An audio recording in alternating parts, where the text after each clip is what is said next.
तुम अगर मुझको न चाहो तो कोई बात नहीं, तुम किसी गैर को चाहोगी तो मुश्किल होगी।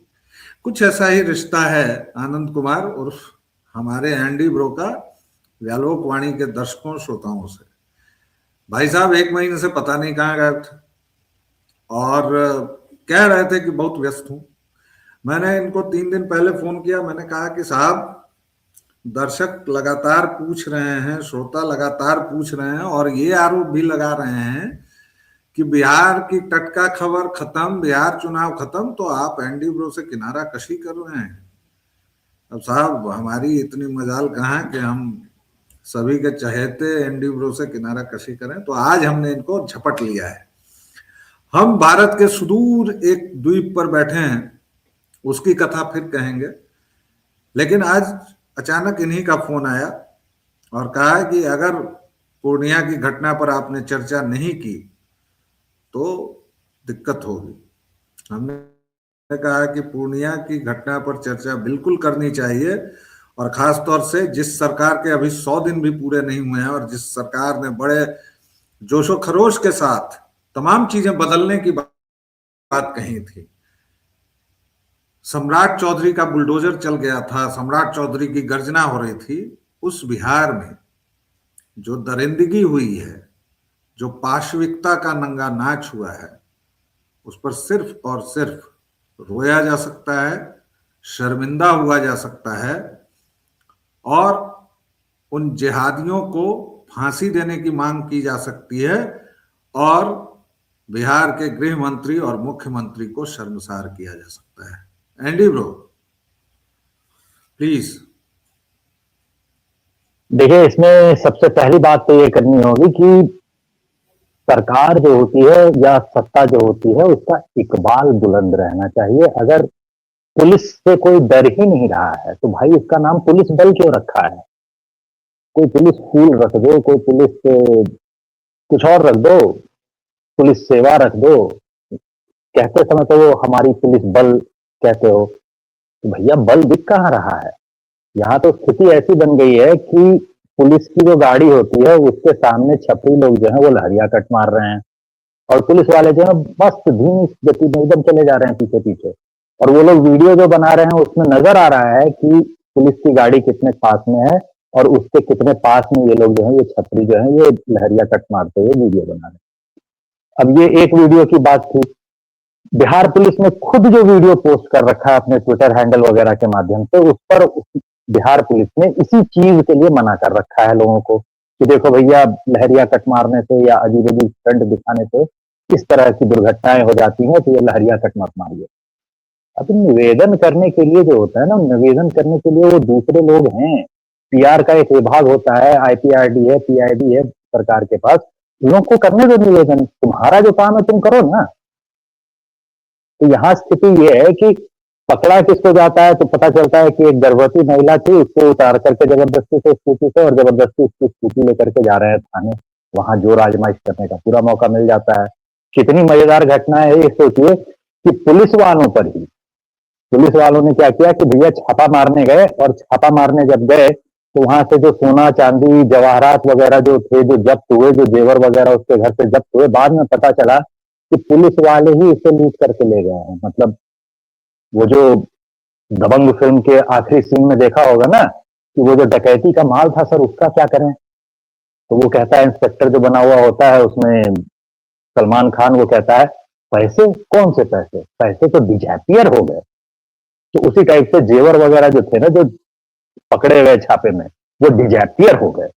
तो डिजैपियर जब हो गए और लोगों ने वीडियो वगैरह बना करके रखा था और उस पर जब हंगामा मचा तब जाकर के ये पुलिसकर्मी सस्पेंड हुए हैं। और इसके लिए पटना में बैठे हुए जो बड़े अधिकारी होते हैं उनको बयान देना पड़ा है कि ये कर रही है पुलिस, पुलिस की वर्दी में डाका डालने वालों को जो है छोड़ा नहीं जाएगा, बख्शा नहीं जाएगा। इसके अलावा और सुननी है बिहार पुलिस की कहानी तो एक होते थे आलोक राज, अभी हाल में जो है वो एक बार डीजीपी बने थे, उसके बाद रिटायर हुए हैं। अभी अभी रिटायर होने के बाद जो है वो बीपीएससी वगैरह में या फिर वो जो चयन सेवा वगैरह में, जो बिहार सरकार में जो चयन होता है उस विभाग के अध्यक्ष बने। दूसरे तीसरे दिन उन्होंने रिजाइन कर दिया उस पद से और वापस आकर के घर में बैठ गए। अब बताइए तीसरे दिन कोई आदमी कब किस आयोग के पद से रिजाइन करता है? गधा समझ के रखा है हम लोगों को। क्या करवाना चाह रहे थे और क्या करने के लिए वो राजी नहीं हुए, ये हम लोगों को समझ में नहीं आता है। गधे हैं हम लोग तो भैया स्थिति ये है कि आपकी पुलिस जो है वो ऐसी एक व्यवस्था बन गई है जिसका एक ही काम रह गया है, मुंह सूंघना। पूरी कैपेबिलिटी जो है वो लगाती है। तो इस तरह की घटनाएं तो होनी ही है। और पूर्णिया कोई पटना से पास थोड़ी है, 300 किलोमीटर दूर है। वो तो शुक्र मनाइए अखबार वालों का कि उन्होंने छाप दिया और खबर लग गई। अगर खबर लगी नहीं होती ना तो मुझे तो शक है कि भैया ये लोग जो है वो लड़की को ही कहते कि इससे पॉक्सो एक्ट लगाओ, क्योंकि ये जो बलात्कारी थे उसमें से 2 तो नाबालिग थे, उनके साथ इसी ने यौन शोषण किया। लड़की पे लगा दो पॉक्सो। तो स्थिति ऐसी है कि सिर्फ बिहार पुलिस की है ऐसा नहीं है। सबसे मजेदार विभाग जो है ना वो दूसरे वाले जो उप मुख्यमंत्री हैं उनको मिला हुआ है।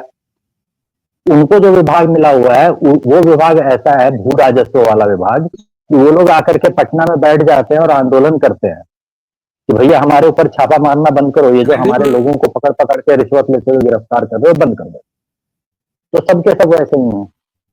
आज वो नहीं मानेंगे, इन्होंने तय कर लिया है कि ये मेरी उंगली नहीं दिखेंगे, क्योंकि इनको कई बार उंगली दिखाकर मैं चुप करा हूं।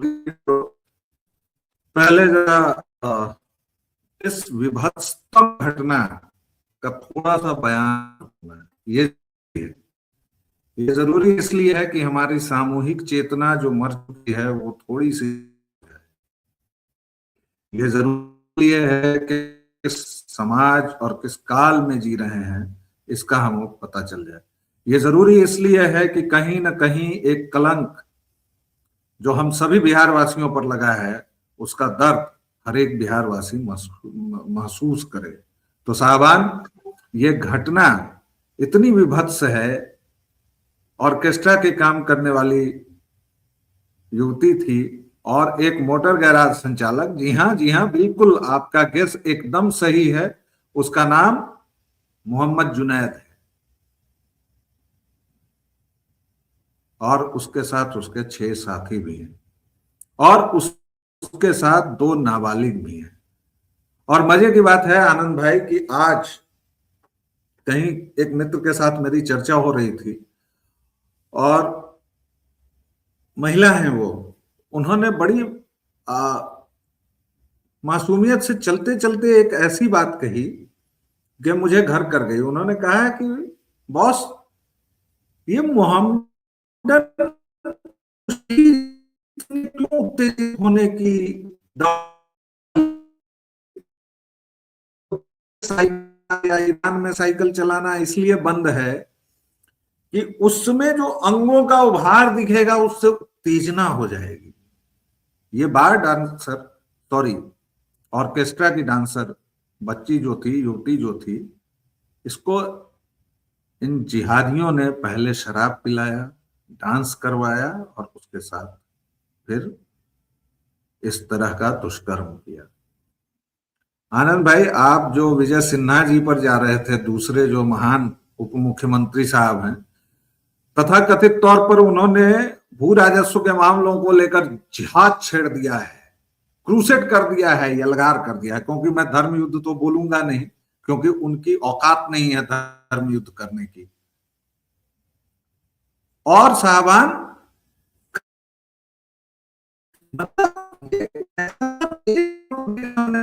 कर्मचारी इस बात को लेकर धरने पर बैठ रहे हैं कि साहब हमें आप रिश्वत नहीं लेते देना है। एंडी ब्रो, क्या चले गए हैं हम, क्या? मैं तो अब नहीं समझ पा रहा हूं कि इस पर कैसे क्या प्रतिक्रिया दी जाए। इस पर कोई प्रतिक्रिया नहीं दी जा सकती है, इस पर कोई प्रतिक्रिया दी ही नहीं जा सकती है। ऐसी मूर्खताओं में और ऐसी चीजों में लिपटे हुए सभी के सभी हैं। तो ये जो, जैसे ही आप मान लीजिए कि इस मामले में हम हमेशा कहते हैं कि आप अगर किसी आईएएस अफसर के पास जाएं और उसको कह दें कि कार्यपालिका जो है वो बहुत भ्रष्ट है, तो अगर आपको लात मार के कमरे से नहीं निकाला गया, मतलब आप ऐसी स्थिति में हुए कि आपको लात मार के कमरे से न निकाला जाए, तो अधिक से अधिक जो अफसर महोदय है ना वो कहेंगे नहीं नहीं जी, सारे लोग भ्रष्ट नहीं है जी, 2-4 भ्रष्ट हैं जी, उनकी वजह से ना 2-4 सड़ी मछलियों की वजह से सारा तालाब जो है वो गंदा हो गया है जी। किसी नेताजी के पास कह दें कि नेता जो होते हैं वो भ्रष्ट हैं, वो भी बिल्कुल यही जवाब देंगे, नहीं नहीं जी, 2-4 सड़ी मछलियों ने ना पूरे तालाब को गंदा करके रख दिया है जी, सभी लोग ऐसे नहीं है जी। किसी डॉक्टर के पास जाके कह दें, वो यही जवाब देगा, किसी इंजीनियर के पास जाकर के कह दें, यही जवाब देगा, किसी पत्रकार को कह दें, तो वो भी यही जवाब देगा। असली स्थिति ये है नहीं, असली स्थिति ये है कि सभी के सभी भ्रष्ट हैं, और जो 2-4 इक्का-दुक्का जो कहीं ईमानदार बचे हुए हैं ना, उसकी वजह से वो खंभों की तरह जो है वो टिकी हुई है। आसमान, वो जो यक्ष प्रश्न में पूछा जाता है ना, यक्ष प्रश्न में यक्ष एक प्रश्न तो ये भी करता है कि ये जो आसमान है ये नीचे क्यों नहीं गिर जाता, टिका हुआ क्यों है? तो उसके उत्तर में युधिष्ठिर तो यही कहते हैं कि 2-4 जो भले लोग हैं उनकी वजह से टिका हुआ है। तो वो जो 2-4 भले लोग हैं ना, उनकी ही वजह से ये भाग वगैरह जो है वो टिके हुए हैं, अन्यथा सबके सब उतने ही भ्रष्ट हैं। आप भाजपा को ही ले लीजिए, अभी हाल में एक भाजपा के बड़े नेताजी ने, मतलब असली वाले एमपी, असली वाले एमपी का मतलब होता है मंत्री पति, मंत्री पति एमपी, तो असली वाले एमपी तो वही हैं, बाकी जो एमपी होते हैं वो सब नकली वाले एमपी हैं। तो असली वाले एमपी साहब जो थे वो उत्तराखंड में बयान दे रहे थे कि 25-25 हजार में ले आएंगे, तुम्हारी शादी करवा देंगे। इतना क्रांतिकारी बयान भाजपा के नेता देते हैं, और बड़ी बड़ी नैतिकता की बातें करने वाले जो होते हैं ना, उनसे क्या हो पाया? निकाल दिया उसे पार्टी से, क्या कोई कार्रवाई कर दी? क्या कार्रवाई कर दी? बिल्कुल उसको देख नहीं करके तो ना डायलॉग याद आ जाता है। बिहारियों ने भाजपा कार्यालय के पास जाकर कितनी बार कहा कि भैया इस पर तुम्हारी क्या सोच है। भाजपा को तो भर भर के इन्होंने वोट दे दिया, कहा, दावे हुए कि भाई लॉ एंड ऑर्डर सुधार देंगे, हम मिट्टी में मिला देंगे। सॉरी, वो यूपी का बयान था, लेकिन सम्राट चौधरी भी आजकल तेवर में दिखते हैं लगातार, और ये उन्होंने किया हाँ है। हाँ, सम्राट चौधरी के तेवर जो हैं उसकी बात भी कर लेते हैं फिर लगे हाथ। तो सम्राट चौधरी के जो तेवर दिख रहे होते हैं, तो हुआ क्या कि यहाँ पटना में ही एक मॉल का जो सिक्योरिटी गार्ड होता है ना, सिक्योरिटी गार्ड भी नहीं, एग्जैक्टली सिक्योरिटी इंचार्ज, वो जो 25-30 सिक्योरिटी वाले जो गार्ड होते हैं उनका जो सुपरवाइजर होता है, वो अभी हाल में एक वीडियो में नजर आया। एक किसी को थप्पड़ मार रहा था और उसकी उंगली काट लेने का वो धौंस दिखा रहा था, और उस वीडियो में एक थप्पड़ मार करके, और पुलिसकर्मी जो है वही सामने कुर्सी पे बैठा हुआ है, ऐसा नहीं है कि कहीं बाहर थप्पड़ मार रहा है, थाने में थप्पड़ मार रहा है एक आदमी को, और वहां उससे पूछता है कि कहाँ रहता है, वो युवक बताता है बोरिंग रोड। तो जैसे ही वो कहता है बोरिंग रोड, तो ये जो दूसरा थप्पड़ मारने वाला थप्पड़बाज है, ये थप्पड़बाज कहता है कि अच्छा, सम्राट चौधरी के घर पे रहता है, हम तो पहले से एंटी बीजेपी हैं रे। और ये कहता है वो 2-4 थप्पड़ और रसीद करता है, मतलब वीडियो इतनी दूरी दिखता है, आगे उसने क्या क्या किया होगा पता नहीं। और ये वीडियो जब उठा करके हम लोगों ने सोशल मीडिया पर डाल दिया, जितना समय था उतना में यही कर पाते कि भैया कहीं से कोई रील उठाया और उसको सोशल मीडिया पे डाल दिया, इससे ज्यादा कर नहीं सकते अभी, इतना समय अभी फिलहाल मेरे पास नहीं था। तो वो वीडियो जब डाला और भी कई लोगों ने डाला, वो वीडियो वगैरह जब वायरल होने लगा, तो उसके बाद जो है पुलिस हरकत में आई, कहीं से पूछताछ करके उसको निकाला, पकड़ा, और पता चला कि भाई ये तो सिक्योरिटी का इंचार्ज जो होता है, मॉल का जो मैनेजर होता है, इस टाइप की नौकरी करने वाला कोई सही का आदमी है, और वो थाने में ये हनक दिखा रहा था, कहीं बाहर से आकर के, और पटना बोरिंग रोड में रहने वाले किसी युवक को थप्पड़ मार करके और ये रंगदारी दिखा रहा था, और सम्राट चौधरी का बाकायदा नाम ले रहा है। तो ये तो हनक है। नहीं, तो वो हनक ये भी थी कि डायलॉग जो मंच पे सम्राट चौधरी देते हैं, वो मंच पे ही लगता है कि वो मंच पर से ही उतरते उतरते में वो डायलॉग खत्म हो जाता है, जमीन पर तो उसका कोई असर नहीं है भैया। नहीं, और एक हनक वाला वीडियो तो दूसरा भी है ना, जिसमें वो खुलेआम उनको तो भयंकर भयंकर गालियां दे रहा था, हालांकि उसको भी पकड़ लिया, फिर उसका इलाज भी किया पुलिस ने। लेकिन मूल प्रश्न वही है, दो बिंदु हैं, याद रखिएगा दर्शकों। पहला, जिहादियों से कैसे बचोगे। पंचर से लेके हर एक तुम्हारी दुकान मकान सब की खबर उनको है, और ये पूरे देश का हाल है।